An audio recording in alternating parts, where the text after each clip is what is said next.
તો come on sir, સૌથી પહેલાં તમારી પાસે આવીશ, આજના દિવસે કયા સ્ટોક છે કે જે આપણે ફોકસ કરવાની સલાહ આપશો સર? યોમિક, આજનો મારો ટ્રેડિંગ પીકમાં એક જ સ્ટોક રહેશે. નવી એક્સપાયરી છે તો થોડુંક એકવાર વેટ એન્ડ વોચ વાળો વ્યૂ છે. તો જે મારો ટ્રેડિંગ પીક છે શોર્ટ સાઇડનો જ છે.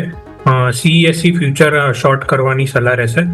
તો CESC ફ્યુચર કરન્ટલી અરાઉન્ડ 168 169 આસપાસ ટ્રેડ થઈ રહ્યો છે. અહીંયા ગાડી સેલ કરવાની સલાહ રહેશે. ઉપરમાં 175નો એક સ્ટોપ લોસ રહેશે અને નીચેમાં 160નો એક ટાર્ગેટ રહેશે. અહીંયા આગળ ગઈકાલના સેશનમાં આપણે એક ડબલ ટોપ પ્રાઇસ પેટર્નનું એક બ્રેકડાઉન જોવા મળ્યું છે અહીંયા આગળ ડેલી ચાર્ટ ઉપર. તો ડેફિનેટલી રિલેટિવલી અહીંયા આગળ થોડુંક વીકનેસ એક્સટેન્ડ થઈ શકે છે. તો રિસ્ક રિવોર્ડ શોર્ટ સાઇડ ઘણા ફેવરેબલ લાગી રહ્યા છે. સો CESC ફ્યુચર્સ શોર્ટ કરવાની સલાહ તમને 160ના ટાર્ગેટ 175ના સ્ટોપ લોસ સાથે.